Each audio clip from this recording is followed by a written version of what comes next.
il a fait le truc. Hein. Magnifique. Il l'a fait le truc.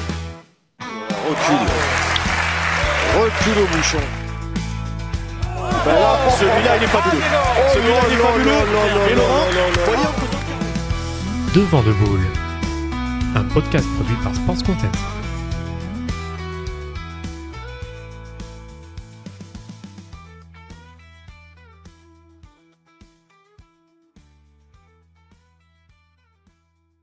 Allez, bonjour à tous, bienvenue dans ce nouvel épisode de Devant de Boule, épisode 13, le podcast 100% pétanque. Moi, c'est Étienne et comme toujours, je suis accompagné de mes fidèles compères Franck Fayol et Thierry Oriot. Salut les gars. Salut Étienne, salut Thierry. Salut Franck. Salut Francky le Grec et salut Étienne.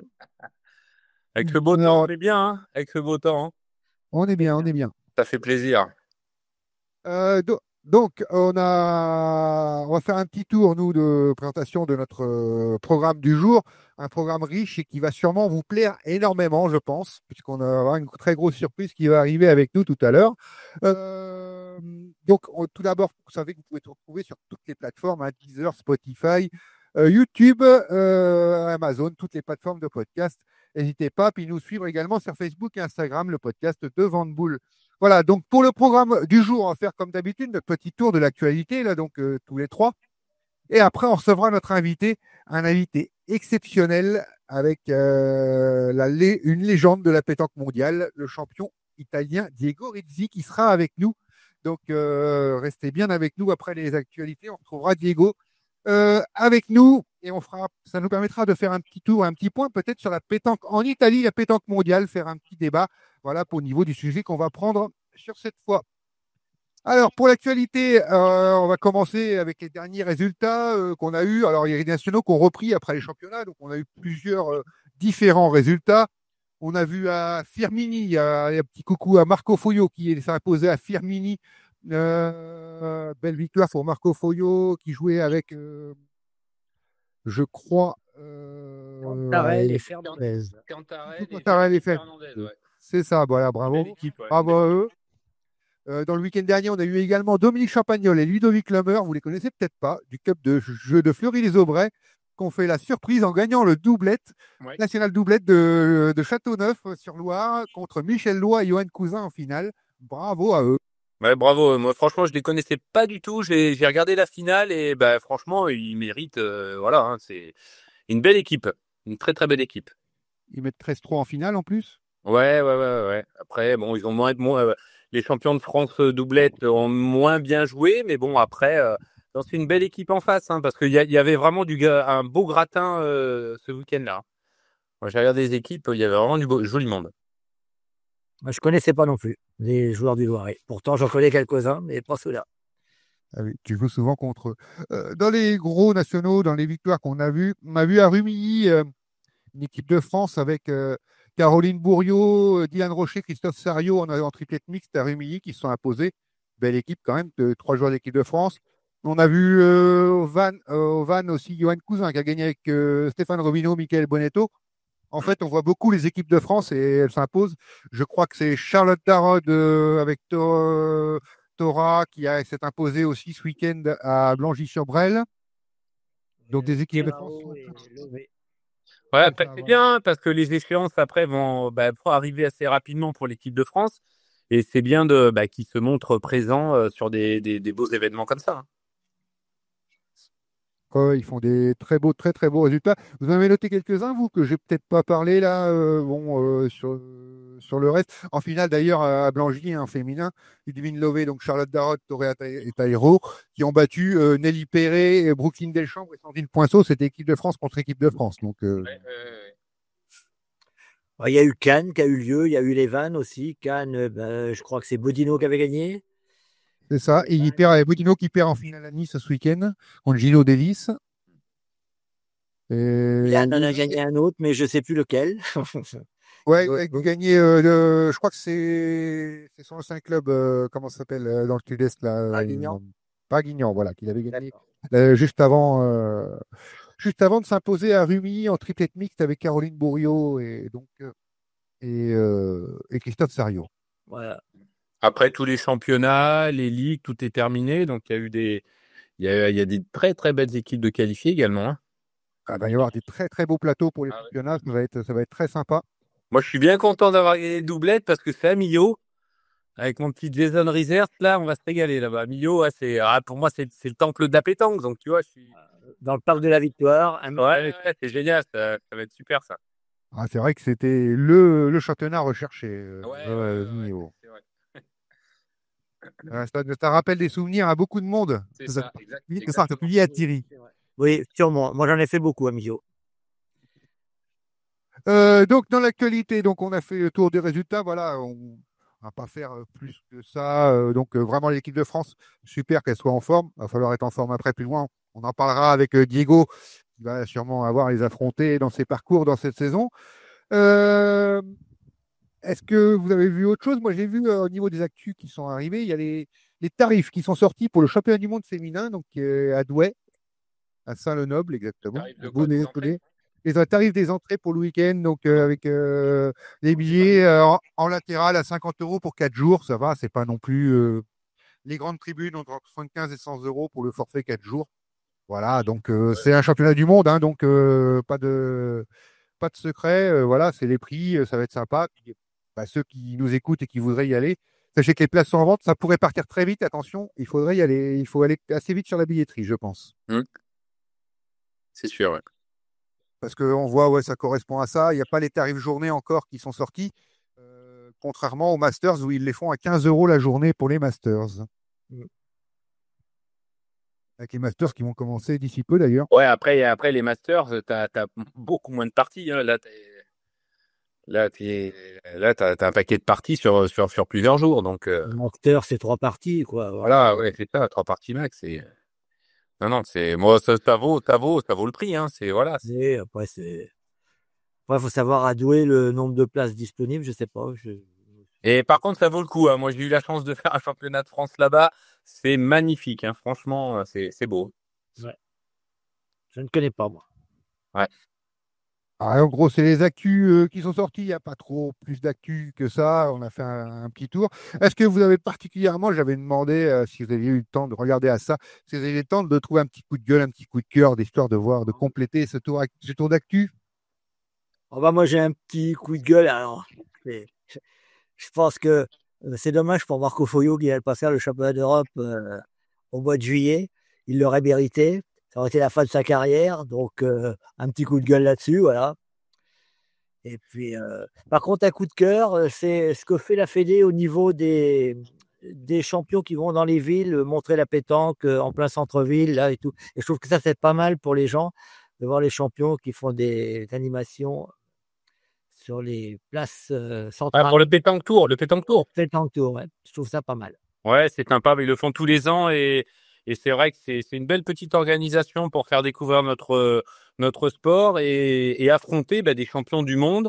Voilà, qu'on soit amateur ou chevronné de la pétanque, c'est sympa. On peut aller les défier. Je crois que c'est en 5 points, je crois, ou 2 mènes, je sais plus. Ouais, je sais plus trop, mais je trouve que c'est des animations qui sont profitables pour la pétanque. C'est ça, c'est super, ouais. Et toi, Franck, est-ce que tu avais Thierry a sorti son petit coup de cœur, son petit coup de gueule? C'était toi qui y as réfléchi? Réfléchi, honnêtement, j'ai pas trop réfléchi, non, parce que j'ai eu énormément de travail dans ma série là et j'ai pas eu le temps de. Non, j'ai pas.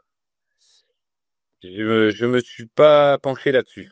Alors moi, je vais partager un coup de cœur que tu vas partager avec moi, je pense. Ah. On va faire un coup de cœur à notre invité qu'on a eu il y a quelques épisodes, qui est Tanguy Pénin, qui lance une opération avec la Côte d'Ivoire, qui récupère toutes les boules anciennes pour partager toutes les boules, pour récupérer toutes les vieilles boules, pour tout envoyer en Côte d'Ivoire. Renseignez-vous dans votre club ou dans votre comité pour donner cette collecte de boules de pétanque jusqu'au 9 juillet.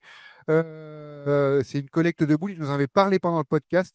Il fait tous les types de boules, même dépareillées, tout ce qu'il récupère, il récupère tout. Ça s'appelle Des boules et des rêves. Vous trouvez sur Facebook, Instagram, Des boules et des rêves. Donc il fait ça avec Shoaib Maïga, qui est un très grand joueur aussi ivoirien. Une récolte pour la Côte d'Ivoire, donc de boules. N'hésitez pas. Et comme ça, il y aura une remise définitive au Mondial La Marseillaise à pétanque, donc au 9 juillet. Et ce sera tout envoyé. Ils vont faire des containers pour tout envoyer en Côte d'Ivoire. Super opération de la part de Tanguy Pénin. Et ça, c'est un coup de cœur. Et je voulais le souligner dans ce podcast. T'as bien fait. C'est effectivement, ça aurait pu être un de mes coups de cœur. C'est vrai que j'ai pas pensé. Pourtant, j'ai passé 12 jours avec lui en Grèce, avec Tanguy, qu'on avait pris en émission. Bon, on pourra peut-être en reparler après sur les événements internationaux. Mais j'ai passé 12 jours avec Tanguy en Grèce et je le connaissais, voilà, comme tous les invités qu'on prend à l'antenne. Et donc du coup là, je l'ai connu perso. Et franchement, c'est un chouette gamin. Il est super. Il fait pas que. Alors tout le monde le voit sur ses vidéos. Il a beaucoup de critiques. On en a discuté pas mal. Mais voilà, au-delà de ça, il fait pas que des vidéos. Il s'occupe de beaucoup de choses. Il a un travail à côté. Et moi, je trouve ça vraiment super. Super. C'est un chouette gars. Oui, ce qu'il fait, c'est pas mal. Ouais. J'ai regardé quelques-uns de ces trucs. C'est vraiment bien. Voilà, il y a une carte des points de récolte. N'hésitez pas à aller voir les réseaux sociaux donc de Tanguy Pénin ou de Collecte Boules de Pétanque. En fait, c'est l'opération qui s'appelle Des Boules et des Rêves. Vous allez sur Des Boules et des Rêves, vous pouvez retrouver tout ça. Très très bonne opération qui pourrait permettre. Il ira après sur place pour les donner comme ça, faire des exhibitions et faire découvrir aussi la pétanque à plein de jeunes en Côte d'Ivoire. Donc voilà, toute l'initiative, tout le projet est très sympa. Vous pouvez d'ailleurs retrouver dans l'épisode, il nous en avait parlé dans l'épisode, ça doit être l'épisode 9 si je ne me trompe pas.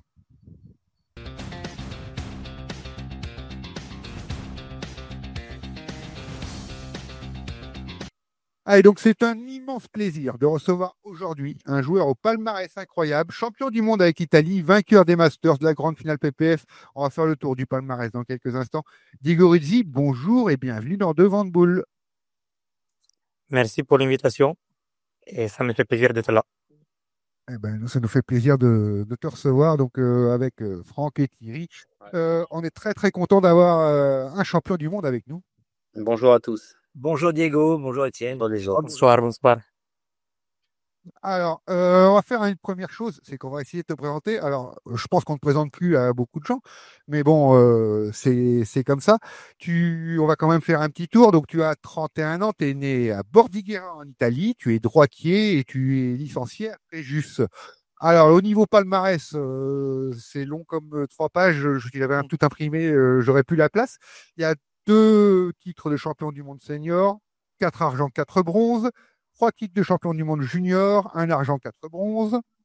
Co-détenteur du record de tir de précision avec 67 points au World Games 2017 en Pologne. On parlait du mondial de Millau dans l'actu tout à l'heure. Tu as gagné le mondial de Millau en 2015 avant qu'il s'arrête, donc c'est quand même une référence aussi. Le Masters de pétanque 2017, 2022, 2023. La finale PPF en 2013, 2015, 2024. Au niveau continental, tu es 6 fois champion d'Europe, avec des médailles argent et bronze à ne plus savoir qu'en faire. Le championnat d'Europe des clubs 2014-2015, les Jeux méditerranéens or en doublette et au tir de précision. Au niveau national, alors c'est 46 titres en jeunes et seniors en Italie, 46 titres de champion d'Italie, c'est pas mal. Et champion de France 2023 en doublette avec Diane Rocher, tu as un titre de champion de France quand même. Et tu as débuté la pétanque à 3 ans. Et voilà, donc si on veut faire un petit peu le tour, un surnom l'alien ou l'alieno côté italien, si on veut parler en italien. Est-ce que j'ai oublié quelque chose? Est-ce qu'il y a quelque chose qui manque Je sais pas. J'étais donc conscience. Peut-être que tu as mis un champion du monde en plus de junior. Je pense que c'est que 2. Bon, t'es plus à un prêt maintenant, avec tous les titres. Ah ben, faut être honnête.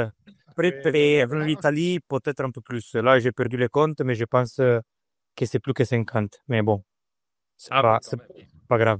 Oui, c'est important de le préciser, mais bravo. Alors, tu as commencé très très jeune, j'ai vu ça à 3 ans. Est-ce que tu peux nous raconter tes débuts? Je pense que tu ne te rappelles pas, mais on te l'a raconté sûrement. À 3 ans, tu as commencé, vas-y. Bon, commencer, peut-être que ce n'est pas le mot vraiment exact. Et à 3 ans, mes grands-parents de ma mère, ils me ramenaient sur la promenade, sur la poussette, c'est dit comme ça, non? Oui. Oui, sur la poussette. Et il avait 2 terrains de pétanque avec de vieux. Et moi, à 3 ans, Tu vois les boules que ça roule et je courais derrière les boules pour les prendre. Et un jour, voilà, les mecs ils m'ont mis les boules dans les mains et ils m'ont fait essayer, mais moi, j'arrivais même pas à les tenir dans les mains, bien sûr. Et comme ça, à 4 ans, mes parents, ils m'ont fait comme cadeau un set de boules de petits. C'est là qu'ils pèsent, je pense, 400-500 grammes. Et là, j'ai commencé à tirer tous les jours sur le terrain là, de la promenade. Et j'ai commencé comme ça, Ah ouais. à tirer tous les jours, tous les jours, tous les jours. Ouais, ça fait tôt, hein. Ça fait tôt, oui. Après c'est pour ça que je dis pas vraiment commencer. Là, c'était presque jeter les boules. Oui, oui, J'ai une petite souhait mais bon. oui, pour tu vois la boule que ça roule, c'est quand tu es petit comme ça. Après, j'ai fait ma première licence à 7 ou 8 ans. 7 ou 8 ans dans les boules-drômes où je suis grandi à Ventimille. Et là, j'ai commencé, voilà. D'accord. Génial. Ouais, super. Ça, je la connaissais pas du tout. C'est pas très connu, cette anecdote, mais j'adore j'adore avoir entendu ça. Quand on regarde ton parcours, Diego, les moments forts qui t'ont marqué de ton parcours, en fait, hein, parce qu'on peut pas, on a détaillé tout le palmarès, il y en a vraiment très long. Donc, qu'est-ce que tu retiens dans ton parcours pour le moment? Il n'est pas fini, bien sûr. Et ben déjà, peut-être que c'est un connerie à penser ça, mais même les premiers titres quand j'avais 14-15 ans au niveau des championnats d'Italie, parce que c'était les premières. Et c'est ça peut-être que ça, ils m'ont fait venir la vie de continuer à jouer à ce sport. Et après, bien sûr, le premier championnat du monde en Tunisie, au tir de précision, à 16 ans. Ah non, pardon, là, c'était la triplette. Je me suis trompé. En 2009, c'était un triplette. Et là, c'était les premiers gros titres. Et après, quand tu gagnes un championnat du monde avec ton maillot de la nation, voilà, avec le maillot de l'Italie, ça fait vraiment plaisir. Et là, c'est vraiment commencé peut-être l'histoire. Et sinon, pour terminer mon palmarès, moi, j'attendais juste les championnats du monde senior qui c'est arrivé à Dijon la fin de l'année 2024. Et de, Ça, c'était vraiment la cerise sur la tarte. et de belle manière. Ah oui, Oui, ah oui, c'est vrai. en jouant C'est très un très bel bien. souvenir. Ah oui. Euh, Du haut niveau. Quand on te regarde, tu as un style assez particulier avec un tir, ce qu'on appelle un tir chirurgical. Tu t'entraînes spécialement pour ça, pour avoir ce style, garder toujours la même méthode. Enfin, explique-nous un petit peu comment tu procèdes. Ben, en fait, moi, je suis grandi déjà tiré comme ça. J'ai pas changé, j'ai rien changé.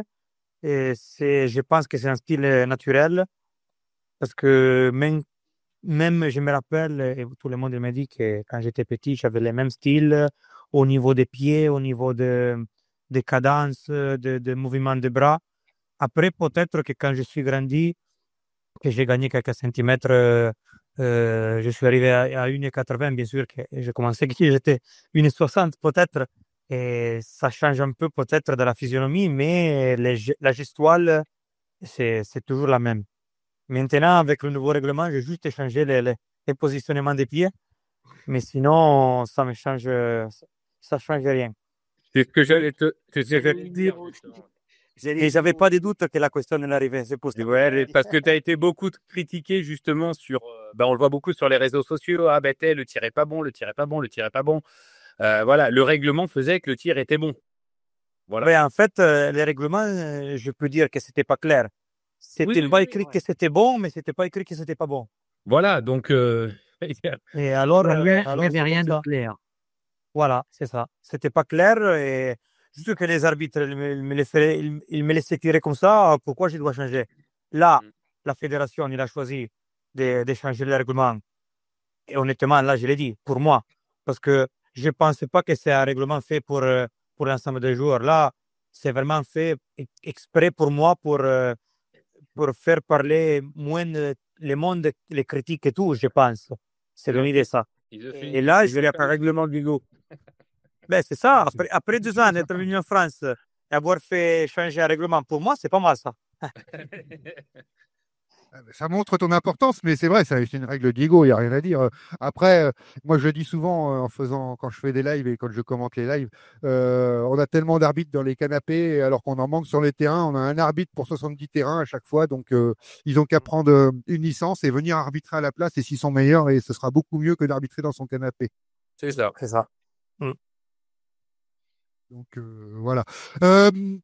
Tes objectifs cette saison, est-ce que c'est concentré plus sur un nouveau titre de champion de France, viser les Masters, un nouveau titre mondial, bien sûr? Je pense que c'est plutôt précisément ça, puisque, on le précise, les mondiaux de doublette cette année vont se jouer à Rome. Ça me semble que c'est vers chez toi. Oui, on est vraiment pas à côté, mais c'est l'Italie. Et pour une fois qu'il y a une compétition telle importante en Italie, bien sûr que c'est un objectif. Après, je pense qu'être champion du monde en titre, ça pèse un petit peu plus, mais je le prends avec plaisir. Voilà, cette poêle lourde sur le dos. Et je le prends avec plaisir. C'est une belle compétition, mais moi, j'aime vivre, comment je peux dire, semaine par semaine, mois par mois, compétition par compétition. Alors là, dans la semaine prochaine, il commence le master. C'est déjà un objectif pas mal pour nous qu'on va comme Italie. Après, on a les championnats d'Europe vers la moitié de juillet.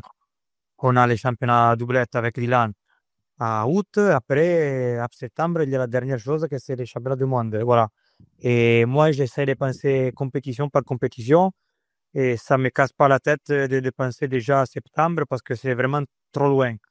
Après, bien sûr que on espère, on va à Rome avec l'espérance de faire un bel petit résultat. Et pourquoi pas la maillot, mais doucement, voilà, il y a tout le temps. Au jour le jour. Voilà, c'est ça.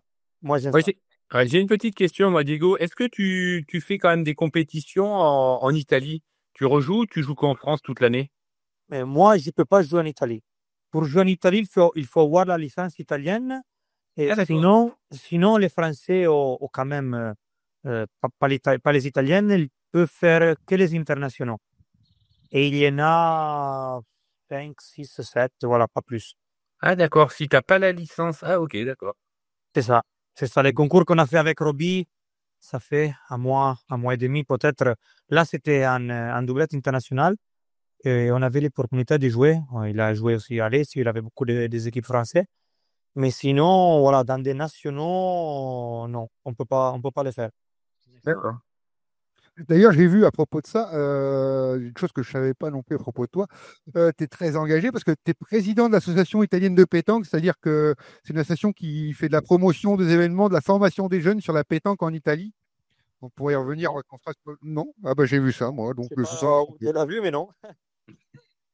Et organisateur de la Coupe internationale de pétanque en Italie, ça doit être un homonyme alors?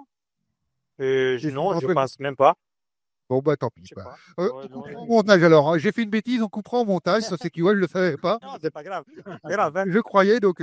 Si tu as vu ça, ça veut dire que tu l'as vu de quelque part. Ah oui, c'est écrit quelque part. Je l'ai trouvé comme ça en voulant faire le détail. Donc bon, c'est pas grave.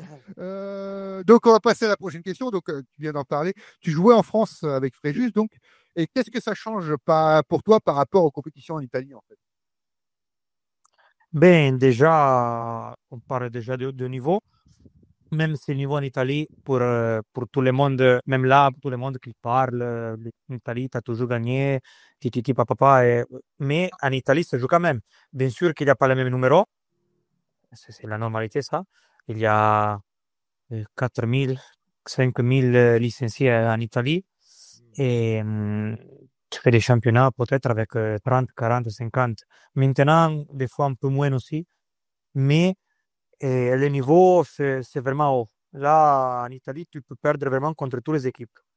Après, maintenant, dans les dernières années, je pense moins, mais quand moi je jouais encore en Italie, les championnats d'Italie et tous les concours, c'était par la minute, par le temps. Jouer 50 minutes, une heure, quelque chose comme ça. Et dans une partie comme ça, même l'équipe un peu plus forte, on peut dire, si ça commence mal, ça fait pas vraiment un bel niveau de jeu. Pendant tous les 50 minutes, tu peux perdre contre tout le monde. Voilà, si tu perdais des parties 5-5, 6-5. C'est des parties limitées en temps. D'accord. Ouais, ouais, c'est ça. Maintenant, un petit peu moins, mais quand même, dans les concours, beaucoup de fois, la poule, c'est comme ça. D'accord. Et alors, en France, bien sûr que c'est complètement différent. Tu fais des concours à 256 presque minimum. C'est vrai que les niveaux, c'est très, très haut. Après, c'est même vrai qu'il y a des équipes qui sont là plutôt sur passer la journée. Il y a beaucoup d'équipes qui sont honnêtement moins fortes que sur le niveau moyen en Italie. Mais après, sur 256, il y a au moins 40-50 équipes qui peuvent gagner un concours. Ouais. Ça, c'est la vérité. Après, ça change les styles de jeu, bon, les terrains, ça change tout le global, tout le monde, le public, ça change tout. C'est complètement un autre sport. Ah oui. C'est vraiment le sport national, la pétanque. Eh oui, c'est ça. Si tu penses qu'en France, je pense, dans les premières 10, c'est le sport national. En Italie, tu peux même pas les considérer un sport. Voilà.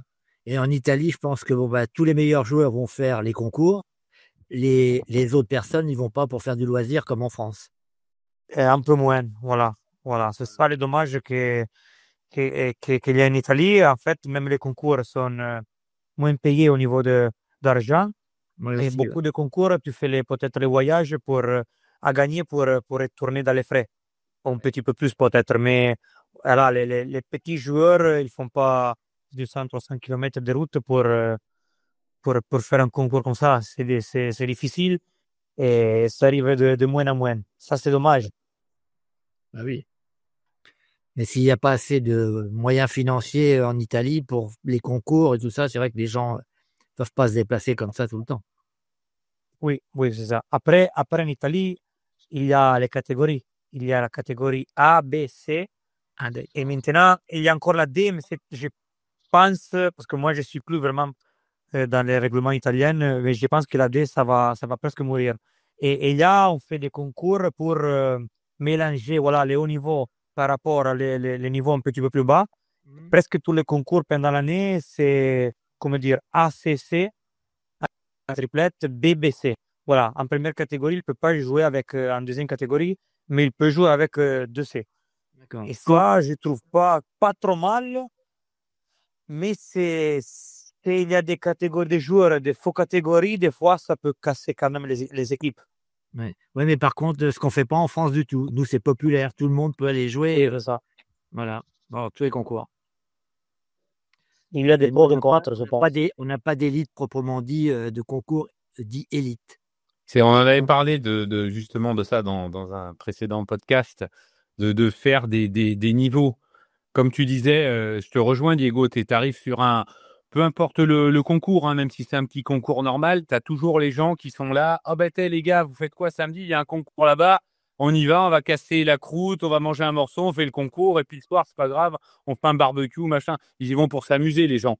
Mais par contre, dans les concours, après, que ce soit national ou pas, t'en as qui font comme je t'ai dit, et après, t'en as, ils y vont vraiment avec des bonnes équipes pour gagner. Mais effectivement, t'as 40 équipes, 30, 40 équipes sur un plus de 200 équipes. Oui, c'est ça. C'est pas pour dénigrer les autres joueurs, hein, mais c'est la vérité. Les gens, ils y vont pour passer du temps, pour justement, c'est le seul sport où tu peux jouer. Voilà, demain, il y a le gars, c'est sa première année de licence, et il peut jouer contre toi, Diego Rizzi, qui est champion du monde en titre, sur un concours. C'est quand même énorme. Va monter sur un ring de boxe contre un champion du monde. C'est pas mal le faire. Enfin, voilà. Des fois, c'est un peu le même sentiment quand tu te retrouves contre Diego Rizzi. Hein. Tu te prends. Oui. Non, mais bien sûr. Non, mais on est d'accord. Même que tu sois bon ou pas bon. Mais ce que je veux dire, c'est que non, je rigole. Première année de licence, tu peux jouer contre lui. Il n'y a que ce sport où tu peux faire ça. Hein. Et par rapport à ça, c'est pas mal ça. La chose, c'est pas mal, même au niveau des photos. Tu fais la photo, tu bois un coup après, tu parles un peu. Et c'est vrai que honnêtement, des fois, c'est fatigant. Hein. Dans la globalité d'un week-end, commencer à faire déjà de la samedi matin de la poule, à faire les photos, à parler avec tout le monde, c'est vraiment fatigant. À la fin, tu vas. Mais c'est beau, même pour nous, je pense. C'est beau, c'est familial, quoi. Ça a ses avantages et ses inconvénients. Voilà. Ouais, non. Oui, après, c'est plutôt les avantages, comme je disais, au niveau de choisir la catégorie. Parce que si un joueur il joue moins, il descend des catégories, mais l'année suivante, peut-être que c'est dans la catégorie faux. Et après, il gagnera toute l'année avec des premières catégories que ça joue mieux. Et c'est ça le problème un peu qu'il y a chez nous, qu'il y a quelques troisième catégories plus fortes que les autres et comme dans la normalité, voilà, dans le sport, ils jouent pour gagner, ils jouent avec en première catégorie les joueurs un peu plus forts, eh bien, ça gagne presque tous les mêmes pour au moins une année. Bah oui, c'est logique, c'est logique. Ah oui. Et quand tu regardes la différence entre les pays, on parlait de la différence des organisations, du niveau de jeu, mais dans les différences, dans l'approche du jeu, dans la tactique et tout, est-ce qu'il y a vraiment des différences ou est-ce que vous voyez le jeu exactement pareil ou est-ce que tu as découvert des choses? Ah ben plus intéressant, faut plus pointer, plus tirer. Je sais pas, voir, faut mal pointer pour que l'autre ne prenne pas un carreau. Enfin, voir, je sais pas, à toi de nous dire. Est-ce que tu as vu des différences dans la stratégie, dans l'approche du jeu? Alors, déjà, bien sûr qu'en France, tu attaques un petit peu plus. Après, je trouve qu'en France, souvent, on joue dans des terrains vraiment d'attaque pour le spectacle. Et il n'y a pas beaucoup de terrains techniques où tu peux pointer sur un boule à 50, de moins en moins, surtout dans les championnats de France à laquelle j'ai eu la chance de participer. Et sinon, bon, en Italie, tu vois, dans les concours comme ça avec la catégorie, peut-être que quand tu joues avec une troisième catégorie, tu pointes un petit peu plus. Tu évites de tirer un peu partout parce que peut-être que la troisième catégorie, ça tire un peu moins. Ça, c'est vrai. Mais sinon, en France, même au niveau un petit peu plus bas, tu attaques. Tu attaques sans problème. Après, c'est vrai, tu vois la partie, tu vois les moments, tu vois l'adversaire, tu vois ta forme. Il y a beaucoup de choses que tu vois. Moi, j'aime bien des fois changer la tactique, mais c'est de plus en plus offensif, je pense. Est-ce que les terrains sont différents en Italie? C'est des terrains plus durs, plus naturels? En Italie, on a beaucoup plus bouldrome. Ah oui. Dans les bouldrons couverts, oui, il y a les terrains petit peu plus lisses, des fois plus durs. Après, tu vas à place. Vers chez moi, Ventimiglia-Bordighera, les terrains sont un petit peu plus difficiles. Un peu de cailloux, un peu d'envoyés. Vers Gênes, ils sont tout plus lisses avec des gros pierres plantées par terre. Oui. Et vers les Piémonts, ils sont plus tendres, petit peu plus de sablettes. Et c'est bizarre, mais c'est vrai que c'est comme ça. Hein. Et dans chaque bouldrome, chaque place, il y a des terrains un peu plus similaires. Mais sinon, non, ça change de bouldrome à bouldrome, de club à club. C'est vrai que dans le sud, en règle générale, c'est toujours des terrains de tir. Beaucoup. Dans les VAR, moi je parle de les VAR parce que je joue dans les VAR, les terrains sont bien lisses. Hein. Oui. J'ai pu te voir pointer sur quelques vidéos que j'ai vues sur Internet, pointer assis, faire rouler pas des pieds, mais pas loin. Hein. Je sais pas si c'était dans ta tête. Dans les pieds. Ouais, les terrains incroyables, là. Oh, parfois, j'ai dit, j'ai dit, qu'est-ce que c'est que ces terrains, moi? Oui, c'est ça. Moi, j'aime pas ça. Oh, des terrains comme ça, là, bon. Moi non plus, mais quand tu te trouves là, T'es obligé. Hein. faut essayer. Après, comme je t'ai dit, en Italie, il y en a des terrains lisses. Alors, moi, je te dis pas que j'aime pointer sur des terrains comme ça, mais je suis capable de le faire. Et ça me dérange pas trop. Si je trouve tout de suite le dosage, oui, le dosage, ça m'arrange bien. Et après, il y a toujours le problème de la raflette. Voilà, la raflette. Ça. Moi, je suis de l'idée que c'est une chose difficile à faire et que c'est un bel avantage. Si tu es capable de la faire, pourquoi pas, tu dois pas la faire. Après, dans beaucoup de joueurs, c'est mal vu ça. Mais je comprends pas pourquoi. Après, il n'y a pas des obligations à rien faire. Il n'y a pas. C'est pas interdit. C'est pas interdit. C'est pas interdit. Voilà, il n'y a pas des interdictions à faire. C'est vrai que beaucoup de monde, ils pensent que c'est pas respectueux vers l'adversaire. Moi, je dis la vérité, je n'aime pas le faire, mais je sais que si j'ai besoin, je suis capable de la faire, des fois. Ah ouais. Et pourquoi pas, je ne dois pas prendre un avantage. Et tout le monde a applaudi l'an dernier. C'est Philippe Chuchot qui en fait une pour gagner la Marseillaise en finale. Et voilà. Et franchement, c'est un geste technique comme un autre. Il faut savoir le faire hein, quand même. Moi, je trouve que Après, là, il y avait 15 mètres. C'est vrai qu'il y a 10 mètres, c'est plus normal que la faire sur un boule à 7 ou 8 mètres. Mais si tu as boule bouchon, surtout dans la lissette comme ça, pourquoi? Moi, je te dis rien si tu l'as fait. Moi, j'essaie de la faire. Hein. Après, il faut la bien faire quand même. Voilà. C'est ça, faut savoir le faire. Oui, c'est pas facile. Mais c'est vrai que c'est plus facile de toucher des boules de raf que de tirer des boules plein fer dans du mastic. Non. Non? Pour moi, non. Ah non? C'est un mec en face à toi, il fait que des piles. Tu vas chez lui et tu lui dis désolé, pointe un peu plus parce que tu fais que des piles. Non. Tu peux pas dire à l'adversaire d'éviter de faire une chose parce que tu trouves pas ça. Ah non, je dis pas qu'il faut pas qu'il fasse, mais je trouve que dans l'ensemble, il est beaucoup plus facile de tirer devant que de tirer dans les boules. Et alors, je te réponds avec une question. Pourquoi tout le monde ne le fait pas? Pourquoi tout le monde ne le fait pas? Ben parce que c'est moins facile. Voilà. Et alors, tu vas contre qu'est-ce que tu as dit maintenant, par contre? Comment?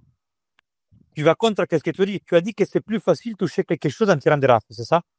En tirant devant, pas spécialement d'off, mais en tirant devant, que de tirer toujours dans la boule. C'est habitude. Il y a beaucoup de grands joueurs qui ne sont pas capables de tirer des rafles. Hein. Ah oui, non, ça, je le conçois aussi. Hein.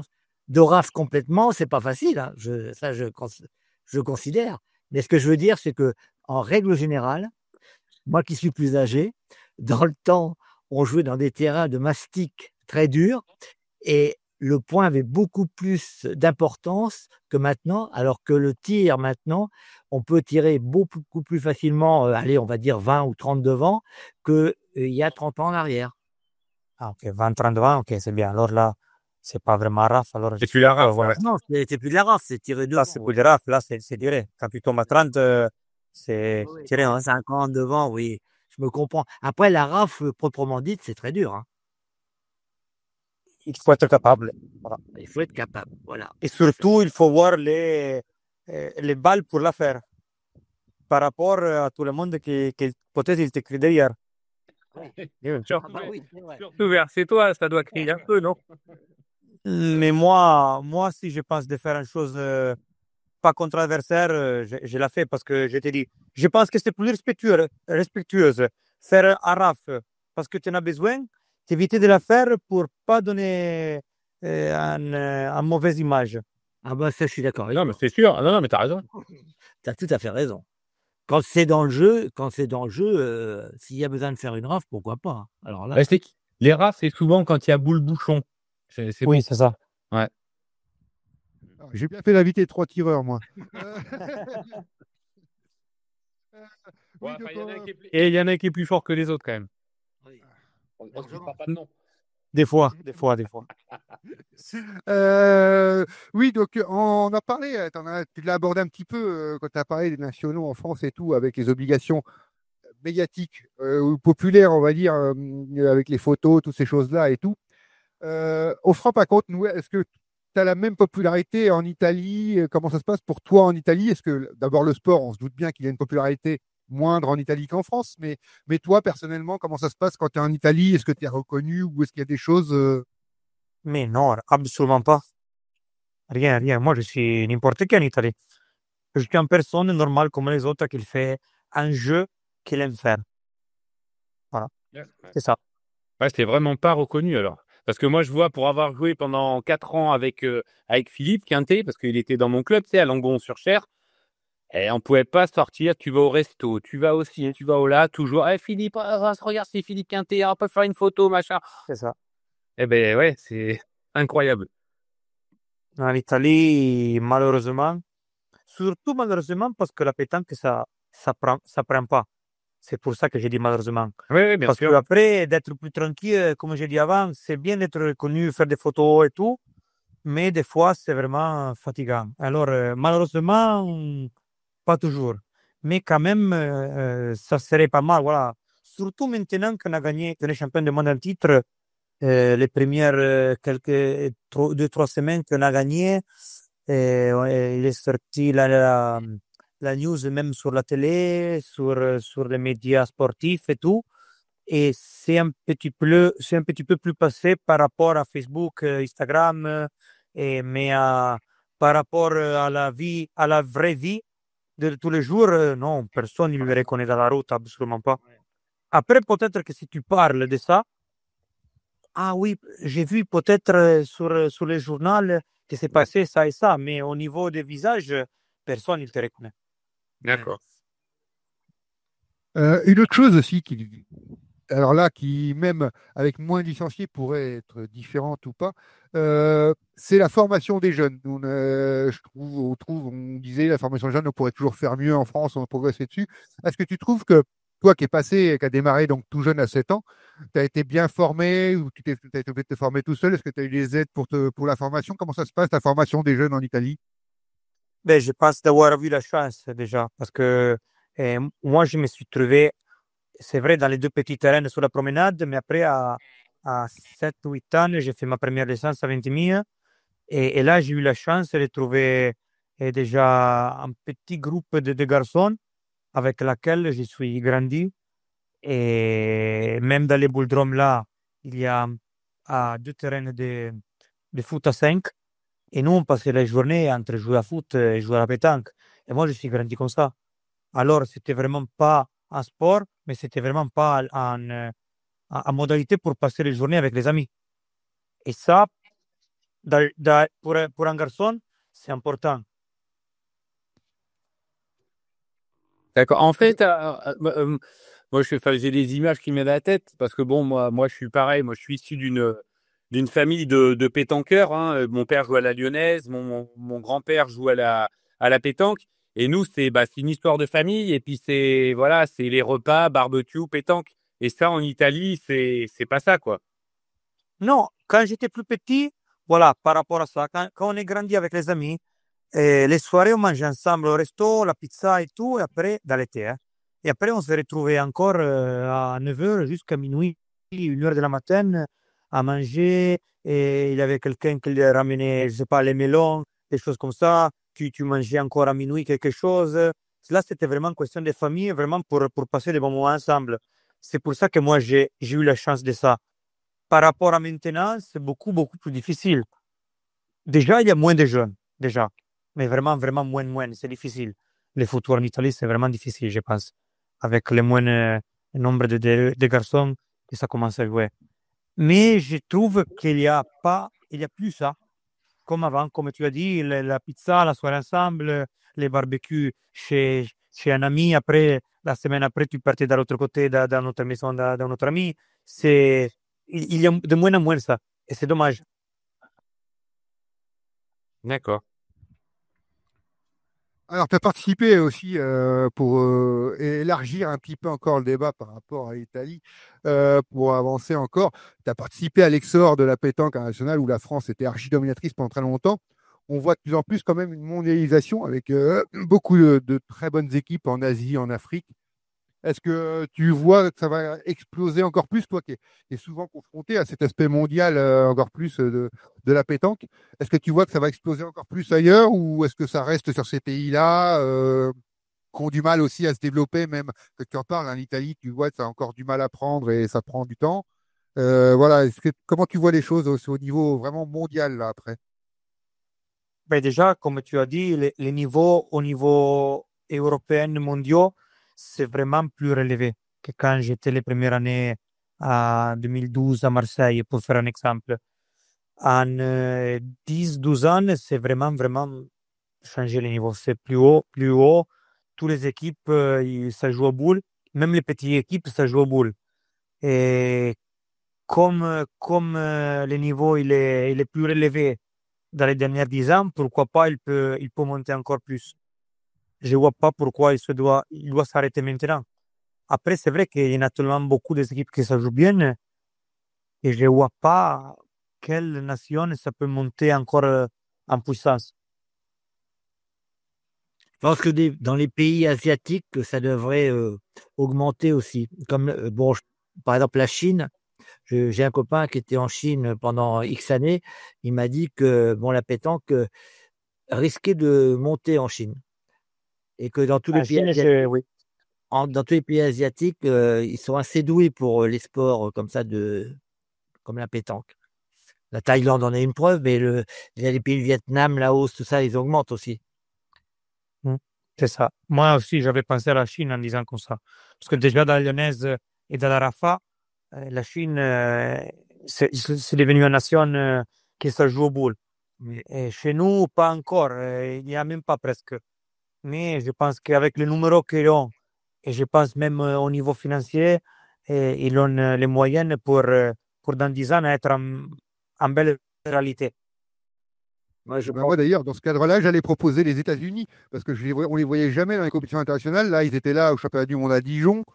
Alors, il y avait un Français ou deux, mais des fois, je pense que les États-Unis seraient capables de développer très vite. Là, il y a un autre sport que je suis aussi comme ça, qui est un peu plus anecdotique, mais où ils sont très très forts, c'est la pelote basque, par exemple, où ils sont très très bons. Et donc, ça peut aller très vite aussi là-bas. Pourquoi pas? Pourquoi pas? Ça serait pas mal, hein? C'est le niveau, au niveau mondial, ça relève toujours. C'est plus beau. C'est une belle compétition en plus pour devenir un vrai sport à 100%. Dans le comme ça, à propos de ce mondialisation de la pétanque, qu'est-ce que toi t'en as pensé du débat quand on en a parlé pour que la pétanque devienne olympique en 2024? Est-ce que tu verrais la pétanque olympique? Ah, effectivement, ce serait sûrement un grand rêve pour toi de disputer la pétanque en tant que sport olympique. Mais est-ce que tu comprends pourquoi elle n'a pas été prise? Est-ce que tu es déçu? Est-ce que tu imagines qu'elle puisse être un jour olympique, la pétanque, Diego? Alors, moi, j'ai pensé que le 2024, c'était notre dernière opportunité. Parce que quand même, France, Paris, c'est pas l'année juste. Je vois pas des autres places pour être présent. Bien sûr que j'espère qu'un jour on fera un Olympique, pourquoi pas. Mais je suis moins. euh, oh, je trouve pas les mots pour le dire. J'ai moins de confiance pour arriver un jour. Voilà. Paris, il est passé vraiment comme ça. Mais j'attendais pas ça. Honnêtement, j'attendais qu'en 2024, c'était la juste année. Mais j'ai perdu un peu de confiance, je suis honnête. Bah, de toute façon, Paris, c'était l'opportunité, hein. C'était à Paris. La France, c'était la domination de la pétanque, l'équipe de France, voilà. Et c'était vraiment la chance. Maintenant, moi, franchement, j'y crois plus du tout. Enfin, je pense C'est le nom que j'ai dit. mais tu as raison, hein, je te rejoins entièrement, hein. C'est les États-Unis, et après, je crois que c'est l'Australie, de mémoire. C'est les États-Unis, Australie. Alors, ça m'étonnerait qu'aux États-Unis, en Australie, la pétanque rentre au JO. Non, Pas non plus. non. Je sais pas. Moi, j'espère toujours. Je suis prêt pour y aller dans les cas, mais mais non. Il m'est passé par la tête. Honnêtement, c'est une chose que j'avais bien dans la tête d'essayer de faire. Hein. Après, je parlais pas de gagner, mais participer à un jeu olympique, c'est, je pense, le rêve de chaque sportif, de chaque sport. Et là, quand tu perds la confiance, tu perds la confiance. Et on le rappelle, la pétanque est un sport. Ne l'oubliez pas, parce qu'il y a beaucoup qui l'oublient des fois. Mais pour être sport, il faut changer quelque chose, et je me permets de dire. Ouais. Bah alors, j'allais y venir. Voilà, qu'est-ce qui a manqué? Alors, selon toi, qu'est-ce qui a manqué? On en a déjà parlé, nous, un petit peu, mais voilà, on profite de t'avoir avec nous pour qu'est-ce qui manque pour que ce soit plus considéré encore comme sport, parce que nous, on le considère, je le considère encore comme un sport, hein, vraiment. Après, tout le monde ne le considère pas comme ça, c'est le dommage d'ailleurs, mais voilà. Qu'est-ce qui a manqué Moi, selon toi? je sais pas, moi je pense que la visuelle de l'alcool, ça fait pas du bien pour un jeu qu'il va faire un jeu en olympique. Moi je trouve que mélanger l'alcool avec un sport, c'est pas bien du tout. Après la compétition, on va boire un coup ensemble de l'alcool. Mais dans la compétition, dans les 2 jours de compétition, euh, je trouve qu'il n'y a pas de sens. Parce que même dans l'été, avec 40 degrés, qu'est-ce que ça change si c'est en buvette, il n'y a pas la bière? Pour faire un exemple, je peux dire la bière comme du vin. je pense que c'est pas important par rapport en compétition. C'est plutôt important pour les bouvettes, peut-être. Ben, c'est ça. Et alors, Les gens, ils gagnent les sous avec ça. C'est tout. Hein. et je peux comprendre, attention, parce que c'est normal qu'une organisation d'un concours, ça coûte. Les bouvettes, c'est un bon moyen pour récupérer beaucoup de sous que ça part pour l'organisation, pour faire les trains, pour les tribunes, pour les bénévoles et tout l'ensemble des choses. Mais si on veut avoir un futur dans les Jeux Olympiques, il faut changer quelque chose. Et moi, je pense que ça, c'est la première chose. Moi, j'ai fait des concours en Suède. Eh bien, en Suède, dans les samedis matin à la dimanche, dans les bouvettes de l'Hippodrome, il n'y a pas d'alcool. Ah oui. Ça, c'est bien. Et on parle de la Suède, que c'est déjà un pays, oui, un peu comme l'Italie. Voilà, je pense que même au niveau des licenciés, c'est plutôt vers comme l'Italie. Voilà. Pourquoi tu ne peux pas les faire dans un pays plus grand, plus important pour la pétanque? Ah bah, de toute manière, je vais faire un petit coucou d'ailleurs à un club avec qui je travaille là, à côté de Poitiers dans la Vienne, qui fait un régional à, je crois que c'est 200 équipes début septembre, un régional où il y aura zéro alcool vendu à la buvette, zéro alcool sur l'ensemble du Ah oui, du j'ai vu du passer zonage. l'affiche, ouais. Ça, c'est bien. Et je De trouve toute façon, cette pour la très sympa. pétanque, il faut de la discipline, du respect, pas d'alcool, pas de drogue. Et voilà. Et des règlements adaptés. Et des sévérités quand ça va mal. Voilà. Pour que tout aille mieux. Et déjà, ça commence. Ils ont mis, c'était l'un de nos premiers sujets au niveau des tenues. Déjà, avoir une tenue sportive. Tout à fait. Tu en penses, Diego? Moi, j'étais sportif. J'étais prof de judo, jiu-jitsu, j'ai fait du sport de combat. Enfin, voilà. Donc, j'allais pas sur un tatami en jean, tu sais, sur des tapis pour combattre. J'y allais pas en jean ou en costard cravate ou en chaussures, c'est en mocassin. Quand tu vois, tu as des joueurs de boules qui arrivent sur les terrains en jean, en mocassin, en machin pour aller jouer, tu peux pas dire que c'est un sport. Pour ça, je suis un petit peu plus dur. Voilà. Moi, je pense que haut tous les mêmes, alors ça veut dire haut et bas pareil. Après, je te dis pareil, ça veut dire les couleurs. Hein. Bleu et noir, encore. Mais déjà, avoir un pantalon blanc, un pantalon beige, un pantalon jaune, même si c'est sportif, je trouve pas normal. Par rapport que tu veux enlever les jeans. Alors, si tu veux enlever les jeans, il faut mettre tout pareil. Sinon, je vois pas la différence entre voir un joueur en pantalon jaune et un jeans. Moi, je trouve presque plus beau avoir un jeans bien fait qu'un pantalon sportif jaune, orange ou rouge. Ouais, moi, je parle plutôt soit d'un vrai short ou d'un pantalon de jogging. Si on veut enfin, moi, après, ça, c'est mon point de vue. Quand on considère que c'est un sport, pour moi, sport, c'est sportif. Tu fais une activité physique. Pour moi, t'es pas à l'aise en jouant dans un jean enfin, je sais pas. Moi, je trouve un jean ou un pantalon à pincettes. Alors, et c'est vrai qu'à l'époque des championnats du monde, dans les années 90, ils étaient habillés avec des petits pantalons à pincettes. Et oui, tout à le faire. Ah non, mais je sais, je suis tout à fait d'accord. Mais voilà, maintenant, les années sont passées. Moi, après, c'est que mon point de vue. Si on veut considérer un sport, c'est une tenue sportive. Après, c'est que mon humble avis. Moi, pour moi, c'est ça. Tenue sportive, c'est jogging ou short. Oui, je suis d'accord. Mais avec les couleurs au moins similaires. Ah oui, non, mais bien sûr, on est d'accord. Au moins. Je ne te dis pas vraiment être parfaite avec un petit point blanc, plus en moins, avec toutes les marques différentes qu'il y a. Mais bleu, noir, ou tous les trois blanches. Pas une blanche, une rouge, un noir à la triplette. Ça, honnêtement, je ne peux pas les voir. Oui. Mais ça m'est arrivé au championnat doublette là cette année avec Jason. On s'est pas concerté. Après, on n'a pas fait gaffe. Et puis, moi, je suis arrivé avec mon pantalon du club, donc mon jogging du club et les bandes rouges. Et Jason, il est arrivé avec donc il était noir. Il y a 2 bandes rouges, mais toutes petites de chaque côté. Et Jason, il est arrivé avec le jogging tout noir. Et il y a un gars qui est venu me voir et dit, Franck, vous n'avez pas le même bas. Je dis, on n'a pas le même bas. Oh putain, je dis, ouais, ils vont pas nous embêter pour des bandes rouges. Eh bien, l'après-midi, on était obligé d'aller chez un pote et il a pris le même jogging que moi.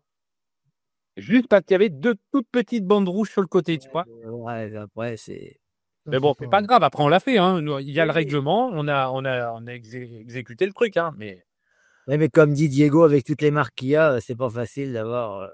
Mais déjà que ça soit toutes de la même couleur, c'est déjà pas mal. bien sûr. La couleur principale est déjà la même, ce sera pas mal. Mais ils étaient tout noirs, hein, les deux. Sauf que moi, il y avait deux petits bouts de bande de. Non, mais je suis d'accord, mais c'est ce qu'on voudrait que ce soit autorisé, je veux dire. Bien Voilà. sûr, bien sûr. Donc, en tout cas, merci pour avoir fait ce grand tour pétanque italienne, pétanque internationale avec Diego, donc très sympa. Et on finit toujours par le petit questionnaire décalé sur l'invité. Et donc, Diego, on va te soumettre au petit questionnaire de devant de boule pour finir. C'est bon, tu es prêt? Je suis prêt. Allez, le joueur le plus sous-coté, selon toi? Sous-côté. Oh là là. Mais je dois répondre vite fait ou je peux passer 5-6 minutes? Tu peux développer, tu fais comme tu veux, un joueur qui n'est pas reconnu à sa juste valeur, quoi. Voilà, selon toi, quoi. Ben, si on parle de niveau français, honnêtement, il y en a un paquet. Ouais. Il y en a vraiment un paquet. Et j'ai dit un mot, j'ai dit un garçon que moi je pense que dans les dernières années, c'est lui peut-être qui a gagné le plus de choses au niveau des championnats et tout, que c'est Frédéric Haas. Frédéric Caz, ouais. Qui a gagné avec. Et je ne l'ai jamais vu avec la maillot de l'équipe de France, même si je pense que c'est dans les groupes. Mais au niveau de mérite, je pense qu'il y aurait sa place. Qui était champion triplette avec donc Gérard Delon et je me rappelle plus le troisième, mais voilà. Une fois vice-champion, ils ont gagné il a gagné 200-300 périodes la dernière année. Tir de précision. Tir de précision. Triplette mixte, je crois. Oui. Ou vice-champion plutôt. Ou vice-champion triplette mixte, ouais. Après, il y en Très bon a choix. 10 à dire. Si tu penses bien, il y en a 10-15 à dire, mais bon. Ton plat italien préféré après une victoire? Les gnocchi. Après une victoire, je ne sais pas. Mais quand je retourne après un bon pâte, c'est pas mal. Après un week-end français, un bon plat de pâtes. Ou sinon, moi, j'aime bien les lasagnes. Et Diego, tu sais c'est quoi ma spécialité, moi? Ah, Je fais les gnocchi maison. les gnocchi maison, c'est pas mal du tout. Hein. Ouais. Ah ouais, il y a très longtemps, j'avais mon ex-copine qui était italienne et du coup, la grand-mère m'a donné la recette. Voilà pour la petite anecdote. C'est un bel chance, c'est ça. Est-ce que tu as une superstition avant un match? Oui. Oui, beaucoup. Si ça ne me dérange pas, s'il me crée des problèmes, faire quelque chose, non. Mais si ça ne me dérange pas trop, oui, je suis superstitieux, c'est sûr. Un petit souvenir de ta plus grosse boulette ou le moment où tu as été le plus gêné sur un terrain, un moment de gêne sur un terrain. Raconte-nous une anecdote. Je dénais, tu dis? Gêné, ouais, t'étais embêté, peut-être un coup de chance, peut-être un coup de réussite, ou alors c'est arrivé, ou un truc qui t'a énervé parce que l'autre a eu un coup de réussite, je sais pas, ou le moment où t'as paru très étonnant sur un terrain. Bon, la chose que j'ai un peu dans la tête, c'est le premier championnat du monde à Marseille. Et dans la nuit, au niveau des tirs de précision, je parle. Dans la nuit, j'avais rêvé et il me restait un bouchon important. Mais ça, je parle d'une semaine avant les championnats du monde. Et je suis en quart de finale de tir de précision contre les Cambodgiennes, si je me rappelle pas. Ou la Malaisie, non, la Cambodge. Et je tire vraiment très, très, très mal et j'arrive au bouchon, moins 15. Bon, je tape et lui, il manque, moi, je tape les premières, moins 10. Lui, il manque, je tape les deuxièmes, moins 10. Lui, il manque, moi, je tire les troisièmes. Moi, je pense que je l'ai touché, mais l'arbitre me donne 0 quand même. Et lui, il manque. Et je me retrouve à 9 mètres, tapé partout. Tapé barrage, voilà. Et manqué perdu. Et bon, j'ai tapé les bouchons de mi-coup et les bouchons, ils s'arrêtaient à 3 cm de la ficelle, d'aileron. Comme ça, j'ai perdu comme ça. Et ça, c'est une chose que c'est incroyable parce que les choses que j'avais rêvées, je les rêvais bien, bien dans les dos. Est-ce que tu as déjà joué à la Lyonnaise ou jamais? Oui, je joue à la Lyonnaise. J'ai joué à la Lyonnaise. Là, quand je suis en France, je ne joue plus. Mais sinon, j'ai joué à la Lyonnaise. Oui, j'ai fait beaucoup de concours. Et donc, je crois que j'ai peut-être la réponse, mais si tu faisais pas de la pétanque, tu ferais du foot, donc, ou alors, je sais pas, ou un autre, tu ferais quoi? Tu ferais quoi? à basket toute la vie. Quand j'étais Ouais. petit, j'ai joué au basket. D'accord. Moi, j'aime pas. J'ai joué au foot, bien sûr. J'ai joué au foot, comme j'ai dit avant, dans les boudrons où je suis né avec les amis, mais j'aime pas les foot. Je les regarde juste un peu comme ça, mais je l'aime pas. Moi, je suis basket toute la vie, NBA, Euroleague, basket italien et tout. Un petit mot peut-être, Franck, ouais. Ouais, c'est pour Diego toujours. Donc tu disais, tu as joué à la pétanque et à la lyonnaise. Est-ce que tu as joué à d'autres sports de boules? La Rafa Volo. Rafa, La rafle, je l'essayais. J'ai essayé de jouer la rafle quand on faisait quelque chose à Rome dans la fédération. Il avait le terrain des rafles et des fois on essayait comme ça pour rigoler entre nous. Hein. Et sinon, même dans les championnats d'Italie, des fois, il avait la lyonnaise et la rafle ensemble. D'accord. Et entre un partie et l'autre, à de la coupure pour manger, on s'échangeait les boules entre nous et on faisait les cônes à la rafle et au vol. Voilà. D'accord. Et tu as été champion lyonnaise aussi ou pas? Non, non, non. J'ai bien aimé. Et j'ai tout fait pour essayer de faire en qualification pour faire les championnats d'Italie. Mais j'arrivais jamais parce qu'il y avait toujours quelque chose à la pétanque et je n'ai rien fait. J'ai participé à la compétition à Lazio. Je pense que c'est très connu à Cadrette. J'ai fait 3 années, je pense. J'ai gagné quelques concours, quelques petites vraiment provinciales, quelques petites départementales comme ça. Mais non, sinon, c'est un bel jeu. Moi, j'aimerais encore bien de les jouer. Ok, bon, mais super, merci. De toute façon, on se verra. Tu es qualifié aux doublettes avec. Oui, à Mio. Eh ben, on se verra à Millau. Je viendrai te. Avec plaisir, avec plaisir. Mais Diego, merci d'être venu nous rendre visite et puis en espérant te revoir à Tours au National. Pourquoi pas? Pourquoi pas? On verra. Je pense que oui, mais on verra encore. Comme je dis, c'est long d'ici à Tours. Ouais, t'es dans longtemps. Tu as d'autres échéances à venir avant. Oui, c'est ça, c'est ça. En tout cas, merci Diego pour ce moment. C'était un vrai plaisir de t'avoir. On te souhaite une très grosse saison de toute manière et on espère te revoir très vite. On va se croiser de toute manière sur les terrains, ça c'est sûr et certain dans les semaines ou mois à suivre. Donc c'est la fin de cet épisode. On remercie donc encore Diego, on remercie les gars, Franck, Thierry. Grand plaisir de vous avoir avec nous. Un petit rappel, vous pouvez vous abonner, partager et retrouver tout ce podcast sur toutes les plateformes et sur Facebook et sur Instagram également, devant le pool, vous pouvez nous retrouver. Donc encore un immense merci à Diego Rizzi pour sa disponibilité et sa grande classe quand même, on s'est régalé. Merci à vous, c'était un plaisir. Et Avec plaisir. Et à bientôt. À la prochaine. Donc un grand plaisir et pour finir pour cet épisode spécial, ciao. Ciao. Ciao. Ciao. Ciao tout le monde.